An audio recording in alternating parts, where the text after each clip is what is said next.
আসসালামু আলাইকুম। তুমি কেমন আছো? ওয়ালাইকুম আসসালাম। আলহামদুলিল্লাহ, আমি ভালো আছি। তুমি কেমন আছো? আজ শুক্রবার, চলো আমরা নামাজ পড়তে যাই। ঠিক আছে, চলো নামাজ পড়তে যাই। শুক্রবারের কিছু আমল সম্বন্ধে তুমি জানো।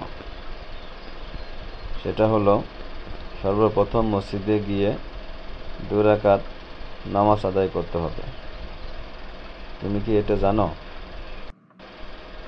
হ্যাঁ, আমি সেটা জানি।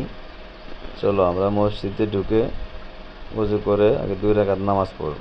নামাজ পড়ে যদি সুন্নত পড়ার সময় থাকে সুন্নত পড়ব, তা না হলে হুজুরের কথা শুনব। তারপর হুজুরের বয়ান শেষ হলে নামাজ পড়ার সময় দিলে আমরা সুন্নত আদায় করব এবং নিঃশব্দভাবে খুতবাগুলো তেলাওয়াত শুনব। খুতবার সময় কোনো কথা বলা যাবে না। কথা বললে আল্লাহ পাক রাগ করেন বা অখুশি হন। ঠিক আছে, আমরা খুতবার সময় কথা বলবো না। খুতবা শেষ হলে নামাজ হুজুরের সাথে নামাজ আদায় করার পর বসবো। বসে কিছু আয়াতুল কুরসি সূরা পাঠ করব। আয়াতুল কুরসি সূরা পাঠ করা অনেক ভালো ফজিলত। এটা প্রত্যেক 5 ফরজ নামাজের পর আমরা আদায় করব, পাঠ করব ইনশাআল্লাহ।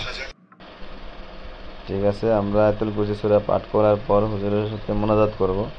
মোনাজাত করে 4 রাকাত সুন্নত নামাজ আছে, এটা অনেকেই না পড়ে চলে যায়। এটা চলে যাওয়া ভালো না, এটা আল্লাহ পাক গুনাহ দেয়। আমরা মসজিদে থেকে নামাজ পরিপূর্ণভাবে আদায় করে তারপর চলে আসব। আমি দোয়া করি সবাই জুম্মার দিনে নামাজগুলি সবাই সুন্দর মতো আদায় করবেন। আল্লাহ সবাইকে কবুল করুক।